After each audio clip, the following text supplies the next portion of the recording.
Welcome to Knight Frank's The Wealth Report 2021. I'm Kimball Dunn, Partner and Joint National Head of Private Office in Australia. Here we are in the magnificent and iconic Crown Residence at One Barangaroo. And on that, I'd like to acknowledge the Gadigal people of the Eora Nation, traditional custodians on the land on which we gather, and pay our respects to their elders past and present. I also extend that respect to Aboriginal and Torres Strait Islander peoples here today. In keeping with our traditions, this is Knight Frank's 125th year anniversary and the 15th edition of the Wealth Report, including the Attitude Survey, which is the culmination of over 600 wealth advisors from around the world. We'd like to thank those who participated in this year's Attitude Survey, and I'd like to introduce Sarah Harding, my partner in the private office here in Australia. Thank you, Kimball. The past 18 months has been challenging, globally, but also for our nation here in Australia. We started 2020 watching the haze as the devastation of the bushfires spread wildly across parts of the country, causing damage, death, and destruction. Within this year's Wealth Report, we interviewed David Yarrow, one of the world's best-selling photographers. But in early 2020, he flew here to Australia to document the bushfires and to raise funds to help save animals affected with #KoalaComeback, an initiative in partnership with Wild Ark. He captures the devastation beautifully. In a country affected by bushfires and then the pandemic, it is not surprising that we see 24% of ultra-high net worth individuals globally giving more towards philanthropic activities. It is no longer enough to just give to charity, but a determination to make a difference. We could spend the next hour talking about the past, the negatives, and the tragedy. However, the design of our Wealth Report 2021 starts with a notion of emergence. It has been designed so we can reflect on how the world will emerge in a post-pandemic era, charting the past 12 months and looking forward with an optimism in the future. On this note, it is encouraging to read that 80% of Australian ultra-high net worth individuals are becoming more interested in healthcare and disease prevention causes, and 71% are more interested in conservation and the environment. Since moving to Australia 8 years ago, the Australian obsession with the home has always intrigued me. The events of 2020 have shone a spotlight not only on how we interact with our homes, but also the neighbourhoods and where they are located. 50 hotspots globally have been located using criteria such as digital nomads, value opportunities, space hunters, and resilient markets. So it may not come as a surprise that the east coast of Tasmania has been featured in the publication with increasing interest from those with appreciation for the great outdoors buying in the apple aisle. Our world got smaller with travel ending through border closures. Even our workplace shifted as transport was discouraged. Now we are lucky to be out today at a function in an amazing location doing something that we all like to do. For all the talk of change we've been told to ready ourselves for since the tech wreck of 2001 and the GFC in 2008, this one event stopped us in our tracks. Since March 2020, we have spent a long time in our homes and reflected on our lives. This year we see as re-emergence, the opportunity to step forward with different priorities and different thinking. 2/3 of our Australian ultra-wealthy clients say that they have reassessed their attitudes to succession planning during the pandemic. Over the next decade, we expect over $30 trillion US to pass from one generation to the next. This is a sizable shift in wealth. In our attitude survey, 51% of people felt that this was both a challenge and also worrying. We are seeing the rise of family office in Australia, where families are preferring professional management of their wealth. Many of our Asian families are still wedded to the family model. However, we are expecting that this may change as the role of asset management and investment becomes the domain of the most qualified, and particularly where family fortunes cause division and the sale of assets. At Knight Frank, we see a growing role for us in this advisory role and the international connectivity of clients. And on that, I draw your attention to a phenomenon. We've been talking about generations and our differences, even trying to understand each other. Well, while we've been doing that, something amazing has been taking place, which you may not have noticed. In the US, President Biden is 78, and he's replacing a 74-year-old president, old by historic measures. The longest serving public servant is also head of the Commonwealth, Queen Elizabeth II. She's aged 93. And the very popular and the world champion for the environment, Sir David Attenborough, is aged 93 also. The two greatest investors in the world, and possibly one of the amazing partnerships, is Charlie Munger and Warren Buffett, and they're aged 95 and 90 respectively. And the world's most celebrated and also popular charity fundraiser is Captain Tom, who made it to 100, but unfortunately we lost him just a few weeks ago. An amazing man. It's a given that through natural selection that the next generation is better than the one before, no dispute. But look at these ages and look at that productivity. Are we seeing the end of the concept of a retirement as we knew it? I now have pleasure in introducing our Global Wealth team, hosted by Rory Penn, so please sit back and enjoy.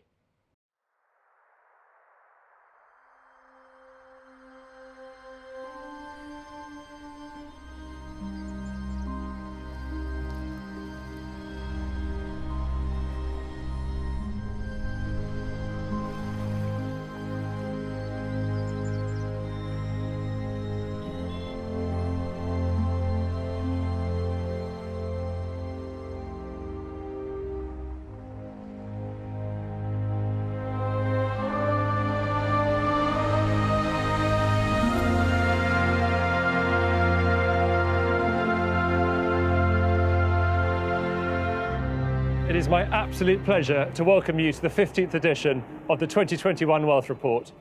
Against the sober backdrop of the COVID pandemic, we are thrilled that you could join us today for the global launch of our flagship publication. You are all extremely welcome. Hello Australia, and welcome to the Knight Frank Wealth Report 2021. Today I am talking to you from the rooftop of Winston Churchill's old War Office in London, which is currently being transformed into the OWO, with a 5-star Raffles London hotel and 85 branded residences. Knight Frank's private office network is growing, with teams now based out of our offices in London, Paris, Dubai, and of course Sydney.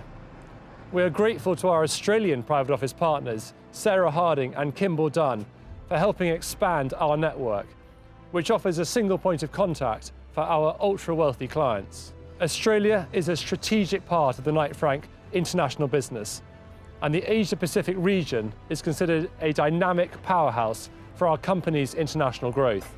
The Australian government's favourable response to the pandemic has been well highlighted. This has reinforced Australia's position as a safe, stable and reliable country to invest.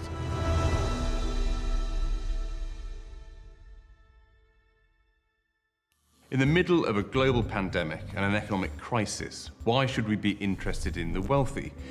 Well, if we want to understand property markets and asset performance, then the wealthy form a critical part of the story. And the reason for this is that private wealth has become a dominant force driving real estate markets across the world. And as this year's report confirms, almost a third of global property investment is driven by private wealth. And while the institutional investor retreated over the past year, private investors grew their market share. The report confirms how the fortunes of the wealthy are changing. It provides an understanding of their attitudes to risk, identifies what they're investing in, and most importantly, explains what they're set to do next. This year's results reveal a fascinating story. Our data confirms that the global policy response to the pandemic supported the wealthy. Lower interest rates and ever more fiscal stimulus helped to push asset prices higher, and in turn increased the world's ultra-high net worth population by 12,000 people to over 520,000 individuals. The process was seen across North America and Europe, but it was Asia, with 12% growth, that saw the real upswing. And this continues to be one of our key wealth stories, Asia's relentless growth. Yes, the US is and will remain the world's dominant wealth hub over our forecast period, but Asia will see the fastest growth in ultra-high net worth individuals over the next 5 years, 39% growth compared to the 27% global average. By 2025, Asia will host nearly a quarter of all ultra-high net worth individuals, up from 17% a decade earlier. The region is already home to more billionaires than any other, and it is China which is the key to this trend, with 246% forecast growth in wealthy residents in the decade to 2025. While the COVID pandemic is viewed as the biggest single risk to future wealth creation, nearly half of our survey respondents cite the growth in wealth inequality as creating a significant risk. With new wealth taxes and similar measures in Argentina, Canada, and South Korea likely to be replicated elsewhere around the world. In addition, the world is unavoidably going to become less global in the near term, with 84% of our survey respondents expecting to continue to travel less this year, with huge implications for themes from investment to international education. Despite a reduced desire for travel, nearly a quarter of ultra-high net worth individuals are currently planning to apply for a second passport or citizenship, a remarkable 50% growth in a year.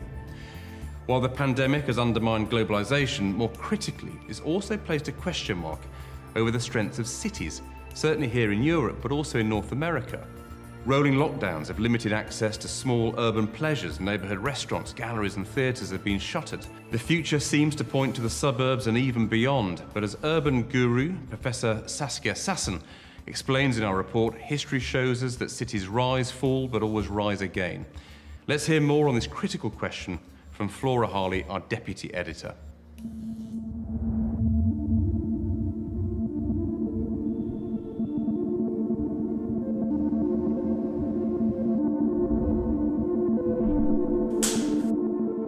New York City is dead forever.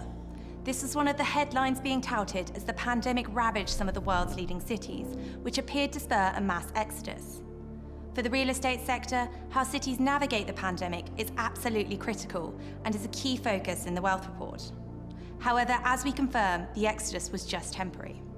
Residents fleeing for greener pastures and more space is a notable trend, but our survey results also showed that 2/3 of ultra-high net worths were either more interested or saw no change in their desire for urban areas. Cities are far from dead. They are vital for innovation, knowledge sharing, and wealth creation. To help understand how cities are performing, our annual City Wealth Index uses a number of measures to rank 100 cities globally. We highlight those in which ultra-high net worths prefer to live, invest, and spend time. This year, in the unprecedented fashion which has dictated the past 12 months, we had a tie for the first time, with London and New York inseparable at the top. New York is home to the highest number of ultra-high net worths, with more than 7,700. Yet London has more millionaires, with over 874,000. On the investment side, New York has more global firms headquartered there and strong appetite for real estate from domestic private investors. However, London's global appeal drew in the most diverse range of private investors into the city's real estate and saw the highest cross-border level, with $4 billion invested in the year to September 2020. The UK capital also leads for lifestyle factors such as leading universities. To understand future prosperity, we also look at well-being and innovation across cities, with this broader view seeing some strong results from locations such as Munich, Edinburgh, and Seoul. We believe that rather than challenge, the pandemic has created opportunities for cities to evolve into something better. In the report, we spoke to Professor Sassen about how history shows cities rise, fall, and rise again. One of the biggest opportunities here is well-being and sustainability. With cities responsible for an estimated 70% of global carbon emissions, they are primed to lead the way to a more sustainable future. The 15-minute city, placemaking, green cities, all of these concepts are gaining more traction, linking to the drive for a green recovery and to improve the health of citizens, which is more prominent than ever. An example of where this is already happening is Barcelona. Home to over 700 ultra-high net worths, the city has placed sustainability at the fore with the introduction of superblocks in 2016 and the Climate Action Plan in 2018. These credentials, along with its 700-year-old cuisine and the unique ability to arrive in the city by super yacht, are drawing a new wave of investment and ultra-high net worth interest. With urban centres having quickly adapted to the pandemic, it demonstrates the vast opportunity to take it further. Cities will continually advance and thrive in a post-pandemic era, becoming even more attractive places to live, to work, and to invest. I hope you enjoyed the insights from our experts. I now have the pleasure of introducing Michelle Chizelski, partner and heads up our residential research team across Australia, to share her local wealth insights. We launched our wealth report on a Thursday this year. If we took every Thursday out of the calendar in 2020, every other day, an ultra-wealthy person was created in Australia. That is, an additional person with more than 30 million US of net wealth. Drawing comparison to the year before, we'd need to remove not only Thursday from the calendar, but also Friday, Saturday, and Sunday. Our 4 major capital cities of Australia accommodate 3/4 of our ultra-wealthy population, according to our wealth sizing model, where Sydney makes up about 1/3. Despite the slowdown in economic growth following the global pandemic, Australia's ultra-wealthy population rose by 10.9% last year, 4.5 times higher than the global average growth.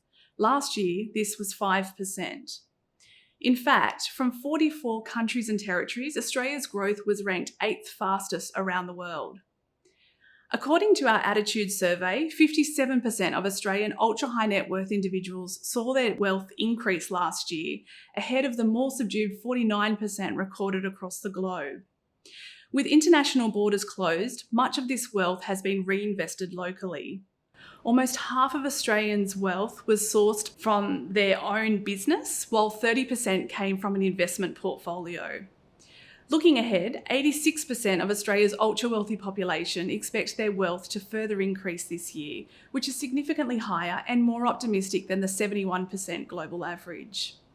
When we asked about plans for 2021, 89% of our Australian ultra-wealthy clients are excited about a new investment opportunities in the post-pandemic world. 2/3 view technology disruption as an opportunity, and 42% are keen to embrace the opportunities arising from the environmental, social, and corporate governance (ESG) agenda.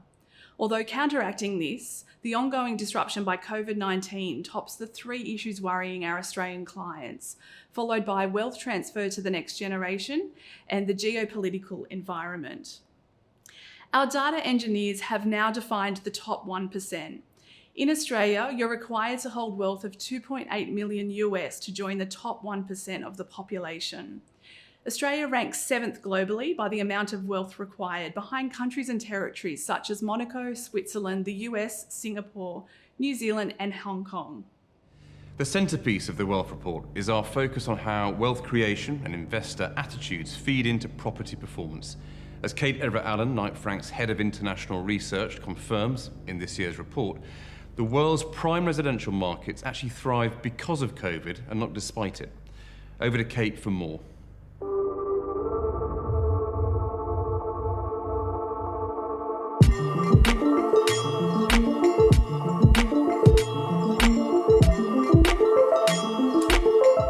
Prime residential markets across the world displayed a surprising degree of resilience in 2020. The pandemic led to stronger, not weaker demand in many prime markets. Our Prime International Residential Index, which benchmarks luxury residential prices across 100 locations, both cities and second home markets, provides us with a really unique perspective as to how and where wealth is influencing property markets. In 2020, some 2/3 of the markets that we track registered price growth. And on average, prices increased by 1.9%. That may not sound much, but it's above what we saw in 2019. Low mortgage rates, more fiscal stimulus measures, strong performing equity markets, changing commuting patterns, and property tax breaks in some markets pushed demand and, as a result, prices higher. The markets that responded decisively to the pandemic and saw their economies reopen in 2020 are among the top performers. Auckland leads the index, with prime prices up 18% in 2020, followed by a number of Asian cities. Several North American markets also performed strongly. The standout trend in 2020 was the search for space. as the pandemic shone a spotlight on our homes and how we live. From Tuscany to Tasmania, with the global workforce no longer tethered to offices, people craved a base that could deliver all the things that lockdowns halted. Fresh air, space, views, and exploration. But with travel bans in place, demand in most markets was domestic in nature. Many of the second home purchases that we saw in 2020 will turn out to be what we're calling co-primary residences, and the expectations on them will be that much higher. This is just one of the 10 trends that we identify as having shaped property markets in 2020. Then there's the push and pull. Some policymakers are going out of their way to court this new globally mobile workforce, from 12-month welcome visas in Barbados and Dubai to more residency by investment programs. But not all governments are welcoming overseas buyers with open arms. As our attitude survey reveals, the growth in wealth inequality will see calls for more foreign buyer restrictions, as well as cooling measures and wealth taxes. Our Next Neighbourhoods article highlights almost 50 locations that we're tipping for growth, from hotspots for new digital nomads to those markets displaying greater resilience, and of course, those that deliver on space and the great outdoors. But what lies ahead? The pandemic-induced residential mini-boom will continue through 2021. Not surprising, given that 26% of ultra-high net worth individuals tell us they're planning to buy a new home in the next 12 months. Seoul leads our 25-city forecast for 2021, with Asian markets again expected to perform strongly. For London, 2021 is set to be the year that annual price growth moves out of negative territory for the first time in 6 years. For investors and second home buyers alike, all eyes are now on the speed with which commercial air travel resumes and cross-border transactions can normalise. Although be prepared for several localised spikes in sales as pent-up demand is released and the world tentatively reopens for business. Our local prime property market's response to the pandemic has been markedly different to that experienced during the global financial crisis. We recorded growth of 2.2% in 2020 across the prime residential markets of Australia, compared to negative growth of 2.4% in 2009, both years marked with significant economic stimulus from the federal government. Grounded by travel bans, Australia's luxury buyers focused on building up their property portfolios at home, encouraged by our bullish stock market. Australia's luxury residential property market fared well, with 3 of the 5 cities included in the PURI 100, recording growth greater than the global average, and in the case of Perth, nearly doubling it. Perth was Australia's frontrunner, with prestige homes growing by 4% over the course of 2020. Property prices in Perth are coming off the back of several years of price decline, but recently population growth has improved with prospering mining activity and resilient commodity prices, and this has led to a strong rebound in the residential market. The pandemic in Australia has resulted with a brief lockdown in all cities except for Melbourne, where growth has remained steady. When our cities reopened, we saw a surge in pent-up demand, particularly as homeowners reevaluated their lifestyles. Sydney's prime market registered 1% annual growth last year. Sydney's super prime market, those sales exceeding 10 million, are driving up the overall prime performance. The pandemic forced many to retreat in the comfort of their home for the best part of 2020. So it's not surprising prime property is becoming increasingly more attractive in destinations known for their lifestyles, such as the Gold Coast and Brisbane, both recording 3% growth over this time. Each year, we like to understand the relative value of prime properties around the world. How do major cities stack up if our researchers each had $1 million US to spend in our home city? Relative values for prime property across Australia weakened last year as a result of the strengthening Australia dollar. In Sydney, I would be able to buy 45 square metres of luxury internal floor space. If I was to put this another way, Sydney is my base, where recently the state government has relaxed our social distancing back to the 2 square metre rule across our venues. If we were to loosely apply this rule based on luxury internal floor space, my Sydney home could entertain up to 22 people in this 45 square metre space that I purchased with my $1 million US. This would be more than double the equivalent of 7 people allowed to visit my colleague in Monaco and the 11 visitors in Hong Kong. In saying that, compared to Sydney, with the same loose rules, almost double the number of visitors would be allowed in this equivalent luxury space if it was purchased in Melbourne. 51 visitors would fit in Perth, 54 in Brisbane, and you'd be quite popular up on the Gold Coast, entertaining almost 3 times the number of guests in this luxury space. On average, 22% of the wealth of Australian ultra-high net worths is directly allocated to property for their principal and second homes where they and their families spend time. And 24% is allocated to a property investment portfolio. Most markets across Australia have been short of sales listings, and this has narrowed the range of options for buyers to choose from. As property portfolios expand, there tends to be limited properties returned to the buying pool. This has certainly kept prices firm across most prime regions of Australia, given the long lag in new luxury product being delivered to the market, and this has, in turn, created a short supply of prestige rentals.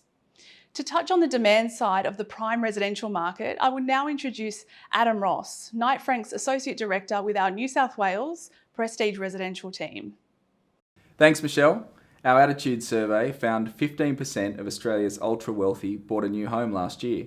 Upgrading the family's main residence, buying a new holiday home and downsizing are the top 3 reasons 16% plan to buy this year.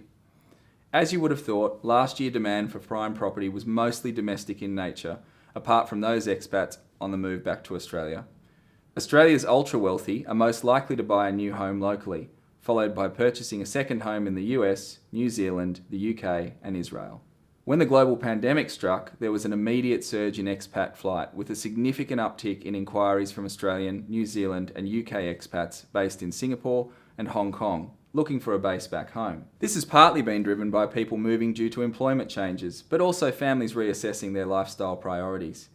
Expats seeking a prime rental property to reside upon returning to Australia outweighed those fortunate enough to find a suitable prestige home to buy. And if they're not renting a prime property, they're coming back to their own property and removing this from the rental pool. Then there is the increasing trend of the actively retired group sitting on the sideline, looking to right-size, the downsizing trend towards luxury apartment living, who have recently sold their family residence and happy to rent in the meantime. Many are keen to hold out for an apartment offering house-like proportions, lateral living, smart living technology, privacy and security which comes with being sky high, and the ability to lock up and leave when international travel is back on the agenda. The drive for lifestyle, wellness and well-being will shape most prime property buying decisions across markets in Australia, with many seeking green space, waterfront positions and luxury amenities. So what lies ahead? With the ultra-wealthy population in Australia continuing to increase over the past year, we expect much of this will be redirected back into expanding property portfolios over the coming year. Solid ongoing demand for luxury residential property in Australia is likely to result in sustainable price growth this year, with some cities expected to see growth greater than in 2020. We're forecasting luxury residential property prices in Perth to rise by a further 3% by the end of 2021. With Perth being Australia's 4th largest city, we believe it is undervalued for its population and growth will continue to be significant. We expect to see a similar forecast of 3% for the Gold Coast and also Sydney. Sydney actually recorded its highest volume of prime sales ever in the 3rd quarter of 2020, and our preliminary data is indicating the 4th quarter has far surpassed this. Each year, the Wealth Report identifies those next neighbourhoods to watch. Sydney's Lower North Shore was identified as one of 50 global hotspots primed for growth in a post-pandemic world, with its connectivity to the natural environment, yet short commute to the CBD. We've seen significant growth in Brisbane prime rentals from those moving from more expensive cities, driving up demand until they find their ideally main residence to buy. We forecast Brisbane to see growth of 2%, and Melbourne prices are expected to grow slightly more modestly at 1% for this year. In recent weeks, we were starting to see some positive performance signs down in Melbourne. However, we expect this upward trajectory to be interrupted with the recent 5-day circuit breaker lockdown. As confidence picks up and we ease further out of restrictions and our economy stabilises, we hope to see more properties come to market as a result.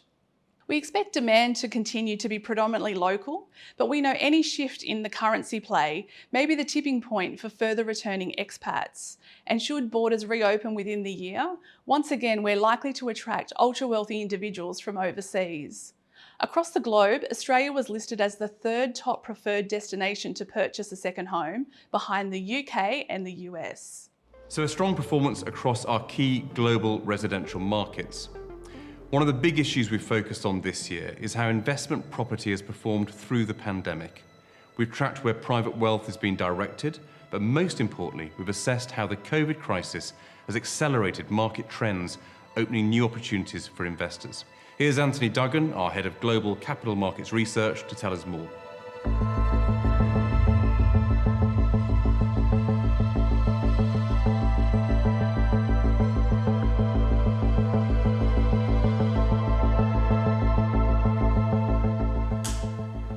The latest Wealth Report confirms that appetite for commercial real estate will continue to grow strongly into 2021, with a quarter of all ultra-high net worths planning to invest in real estate this year. This is up from an average of 20% over the last few years. The data shows that demand is rising amongst private investors based in every major region of the world. So where will this significant wave of capital invest? The Wealth Report points us to the key strategic themes that ultra-high net worths expect to drive performance this year. These include identifying new investment opportunities in a post-pandemic world, with 87% of respondents picking this theme. Second is tech disruption, with third place going to improving geopolitics. So with this framing, where do we see private investors positioning for performance in 2021? Our first conviction theme is safe havens. Large, liquid, transparent markets with favourable financing structures and legal systems will continue to be a big draw for investors across all capital types. For private investors, they mean secure, strong income returns in the global low interest rate environment. The super cities will remain the key picks, and increased political certainty in regions such as the US and Europe will add further momentum to these core markets. Our second conviction theme is ESG. Our attitude survey clearly shows the rapidly growing interest in ESG. Nearly half of all family offices are now more interested in ESG-focused investments than they were 12 months ago. And for all ultra-high net worths, this rises to as much as 65% for North America, 60% in Australasia, and 51% in the UK. The pandemic has absolutely accelerated rather than dampened this critical theme. We believe that private investors can be at the forefront of capturing the green premium we expect to see for the limited number of assets that conform to the fast accelerating institutional requirement for sustainable real estate. As demand for these assets rises rapidly, the premium will emerge. Buying best-in-class or transforming brown stock will be a super hot topic this year. And our third theme is pandemic premiums. The pandemic has seen the emergence of a K-shaped recovery. Accelerated tech adoption and new ways of living and working have supercharged some sectors while shrinking others. Areas such as pharmaceuticals, e-commerce, tech manufacturing, renewables, digital entertainment and data storage have surged. Real estate sectors such as data centres, logistics, film studios and life sciences will continue to benefit from these trends and will see strong occupier and investor demand. So, for 2021, we believe that ultra-high net worths will be competitive, active and even more sophisticated buyers this year, looking to build diversified portfolios and also to seek out assets that reflect the post-pandemic performance opportunities that have emerged. It's now time for our Chief Economist, Ben Burston, to share the local commercial property investment trends. The challenges of the past year have been many and varied, both for the economy and the property market. But we start the new year with a sense of optimism that recovery is taking hold, as evidenced by a strong upward trend in business sentiment, employment, job vacancies, and household spending. However, while we all have a sense of optimism about the macroeconomy, we have seen enough to know that many things will not return exactly to the way they were before. In the commercial property sphere, a number of conflicting dynamics are in play that are upending the focus traditionally given to the largest sectors, office and retail. In office markets, the clear challenge is that tenant demand has understandably slowed and vacancy rates have risen. This is a global trend, and Australia is not immune, and the outlook for demand remains uncertain. In a similar vein, retail property is also suffering from the accelerated shift to online shopping and hence less demand for physical stores. It has been said that we've experienced 5 years of change in 1 year, and the turbocharged growth of online, along with repeated episodes of lockdown, has undermined confidence and unfortunately resulted in falling values for many retail assets. Given these shifts, investors are reassessing risk in these markets with a greater focus on covenant strength and length of income. It's clear there's been a flight to quality over a number of dimensions, with investors placing a premium on prime assets and those offering longer and more reliable income streams. But alongside these challenges, our annual attitudes survey results clearly demonstrate that Australian investors are excited about the new investment opportunities that are arising from the pandemic. These opportunities reflect the acceleration of pre-existing secular trends and also new real estate needs reflecting behavioural shifts that we may not have anticipated a year ago. The transition to online retail is one of these key drivers, creating new opportunities, particularly in industrial and logistics markets, and the sector has emerged as the strongest over the past year. Tenant demand for industrial property is very strong and barely missed a beat during 2020. This is directly related to the shift to online, coming from both major retailers and third-party logistics providers. Demand is also becoming more sophisticated as many retailers upgrade their facilities to incorporate robotics and other tools to enhance supply chain efficiency and resilience. And it isn't just traditional types of industrial space that are benefiting from the pandemic. The low interest rate environment and a desire to diversify portfolios is driving demand for other subtypes of industrial space as well. I'd now like to introduce our National Head of Industrial and Logistics, Darren Benson, to expand further on this. Thank you, Ben. Industrial property has emerged as the priority sector for major institutional players, and the opportunity is there for private capital to participate as well. Once the unloved cousin of office and retail property and consequently underrepresented in many portfolios, it has shot to prominence. 8 consecutive years of double-digit total returns attest to the strength of the sector, with investors effectively re-rating it as a more stable and resilient source of income than it has historically been perceived to be. Average capital values for industrial property have increased by 7.9% over the past year alone, while average retail values have fallen by 13.7%. Whilst it has been the big investment groups cheered in the press, it has been the humble factory owners on the fringe of the city or farmers on the outskirts who with patience have found themselves to be new multimillionaires, thanks to this continued surge in industrial values. To date, the focus for developers and tenants has been on large-scale facilities on the eastern seaboard. But as the supply chain becomes more sophisticated, we expect many logistic operations, 3PL or retailer, to adopt a hub-and-spoke approach incorporating smaller facilities closer to city centres to speed up delivery times and enable more efficient processing of returned goods. Small facilities like this, potentially involving the repositioning of troubled retail and office assets, offer an opportunity for private investors to get involved in the action. Equally, the subdivision of larger industrial buildings to smaller units, strata developments, and self-storage are popular for self-managed super investing. In addition, we also expect continued demand for niche segments of the industrial asset class, such as temperature-controlled facilities and data centres.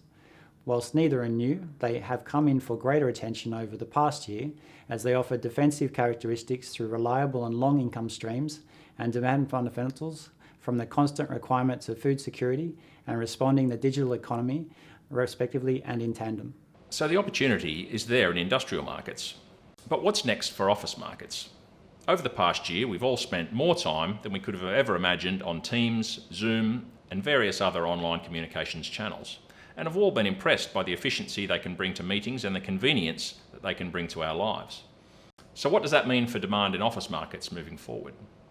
In the initial phases of the pandemic, we saw a series of knee-jerk reactions from corporate leaders who were quick to set out a vision for a virtual workplace with far less reliance on traditional offices. And this immediate shift in attitude contributed to the sell-off of the major REITs, which remain well down on where they were a year ago, despite the recovery of the wider equity market. But I think in recent months we are seeing more reassuring signs from corporate leaders that fatigue with constant working from home is setting in, and that they have come to realise what many of us will have instinctively realised immediately, namely that constant working from home eats away at the culture and collaboration within organisations. And that is because for the vast majority of businesses, offices remain essential.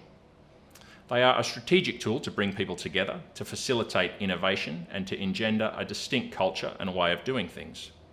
For individual employees, it is where they meet their colleagues, build relationships and learn on-the-job skills needed to develop their careers. It is one thing for experienced professionals to spend a few months at home, but quite another for graduates without those years of experience to draw on as newcomers to the organisation. But this doesn't mean that when the pandemic abates, we'll all go back to where we were a year ago. Changes were already afoot, with the importance of service, user experience and amenity taking centre stage.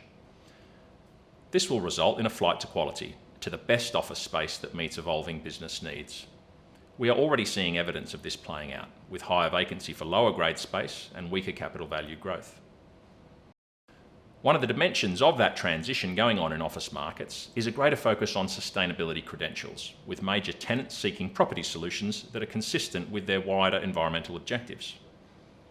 Alongside this, our survey shows that 67% of Australian ultra-high net worth individuals are more interested in ESG-focused property investments in 2021 than they were a year ago. However, 66% of respondents don't feel they have all the information they need to assess ESG-related investments. I'm now going to loop in Vish Sathi, Head of Integrated Client Solutions, to speak further on this. Thank you, Ben. As we emerge from the global pandemic and growing recognition of climate change, environmental, social, governance responsibility, or ESG, resonates more than ever from boardrooms to individual investors. It is clear that ESG is no longer a fad, with flows in sustainable funds now running into multiple billions of dollars, including a record $490 billion being raised in green bonds last year alone. From a real estate context, investors are not only expecting ESG to be a key consideration for their investment managers, but are directing capital to align with their own sustainability beliefs, which also mirrors the increased tenant demand for more green buildings.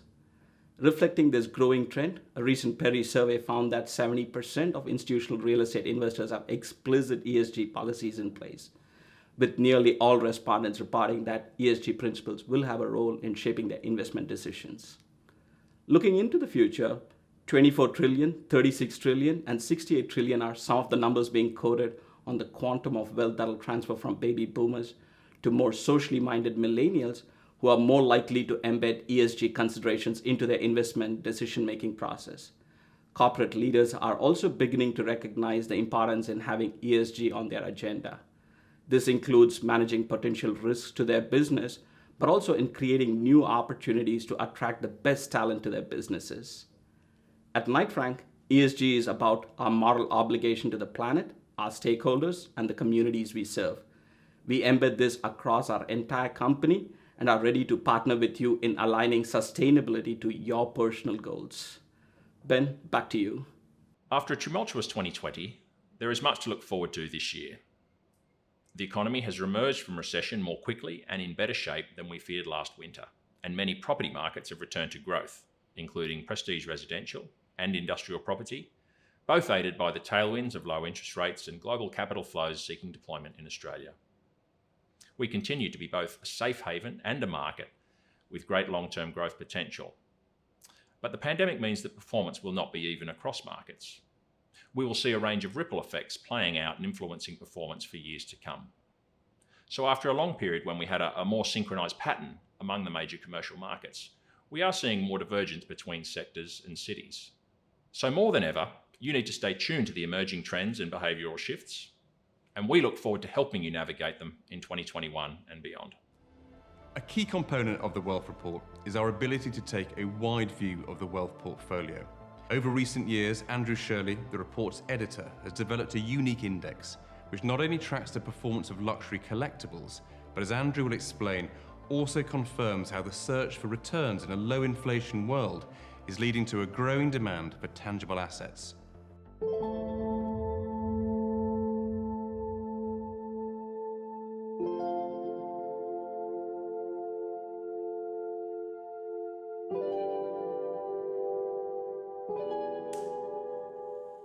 Looking for something unusual? How about a complete T-Rex skeleton for $31 million? Something shinier? What about this 16-carat purple-pink diamond for $27 million? You prefer reading? Maybe a first edition of Shakespeare's collected works for $10 million. Sports more your thing? Try out this pair of Michael Jordan's basketball sneakers for almost $500,000. Or you just need a new handbag. This Hermes crocodile skin Kelly for a mere $440,000 could be right up your street. These record-breaking sales are just a snapshot of some of the auction results of 2020 that show that COVID-19 and its impact on live auctions hasn't dented the enthusiasm of those who collect what we term luxury investments or investments of passion. And they reveal just how eclectic 21st century collections are becoming, not to mention how much their owners are prepared to invest in them. As part of the Wealth Report's mission to help its readers keep track of the trends beyond their property portfolios, about 10 years ago we created our own unique luxury investment index. This tracks the performance of 10 investments of passion, although sadly, before you ask, not sneakers or dinosaurs, just yet. But we do have an Hermes handbag index, and for the second year running, it has topped our rankings with annual growth of 17%. With a strong collecting base in Asia, already used to buying via online auctions, the pandemic seemed to have little impact on this sector. Wine, easily traded online, and the classic car sector, the antithesis of lockdown, and where many of the big deals are done privately anyway, also performed relatively strongly. Whiskey, however, took a rare step backwards as buyers shied away from the most expensive bottles. But it was the top end of the art market, most reliant on high-profile auction sales, that experienced the biggest COVID hit. With average prices down 11% in 2020, sales volumes at the major auction houses fell significantly. And last year, for the first time in a while, no work sold for over $100 million. But that's not to say collectors weren't buying art or that the auctioneers took it lying down. As the year progressed, buyers became more relaxed about bidding many millions of dollars for works of art they hadn't seen, even via apps on their smartphones. Auction houses innovated and galleries prospered. Sales became less about single genres and more about themed collections of objects and statement pieces that would appeal to lockdown collectors looking to brighten up their homes. A new breed of bright young artists like Ayaku Rakaku and Matthew Wong, the so-called red chips, created waves, especially in Asia. Collectors are being driven as much by what they see on their social media feeds as established conventions or reputations. COVID-19 has shaken up the world of art, introduced much-needed innovations to the sales process, and ushered in a new era of young, enthusiastic collectors. I always find it fascinating listening to these results year after year. $500,000 for Michael Jordan's trainers. Closer to home, we saw investments of passion for Australian ultra-high net worth individuals as follows. 60% are most likely to collect art. Is this the surge of working from home? In fact, some of our clients shared that they were actually rotating their artwork more frequently due to increased entertaining, holidaying, and conducting more business in the primary and secondary homes. 53% are most likely to collect classic cars. Travelling in the latest edition of their car of choice went some way to make up for not holidaying in Tuscany or skiing on the slopes of Aspen. And 38% investing in their passion of wine. Interestingly though, 33% of Australian ultra-high net worth individuals have increased their spending on tangible investments of passion, such as art and classic cars, during the pandemic. Retail property has changed structurally. The shop premises has been impacted by the lack of pedestrian flow in cities where people have stayed away as a result of the pandemic. The appealing impact of online shopping and the immediate attraction of necessity shopping has demonstrated a change to consumer habits. Only today, Woolworths has reported their e-commerce sales up 78%. So, we've got to ask ourselves the question, with few consumers in the cities, why have luxury brands flourished? Our Alex Alamsha has been appointed on many shops where retailers are keen to move on. As head of retail leasing, his role is to search and identify replacement retailers. In terms of luxury retail, Alex tells me sales have remained very strong. There's nothing like holding a 1968 Rolex Daytona watch, once owned by Paul Newman and recently valued at $17.8 million US, in your hands. it really demonstrates a one-off exclusive collectible. This is probably the reason why queues are regularly forming outside Louis Vuitton, Gucci, Chanel, Hermes just to get into the store, and we don't have international visitors. I referred earlier to the emergence, particularly as we said goodbye to 2020 and focus on the future. There has always been an obsession with luxury residential, luxury retail, and luxury investments. And as we have heard today from our experts, the global pandemic has not stopped this. In fact, the results, both globally and here in Australia, highlight that ultra-high net worth individuals continue to pursue best-in-class when it comes to luxury assets and items. To close our presentation, I would like to introduce our partner and CEO, Rod Lever.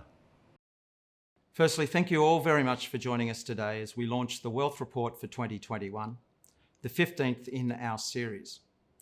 As you have heard today, there are many key thematics that we need to be aware of and to focus on. Globalisation is slowing, and certainly the closed borders will challenge us for many years.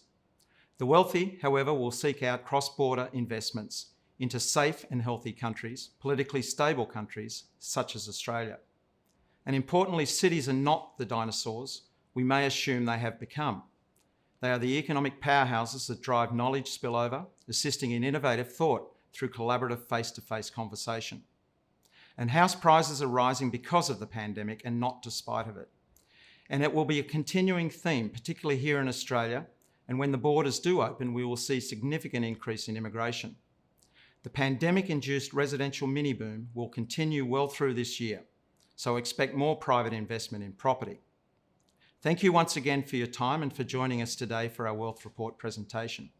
Should you ever be looking for innovative solutions relating to your real estate needs, please remember that Knight Frank is honoured to be your trusted advisor and long-term partner.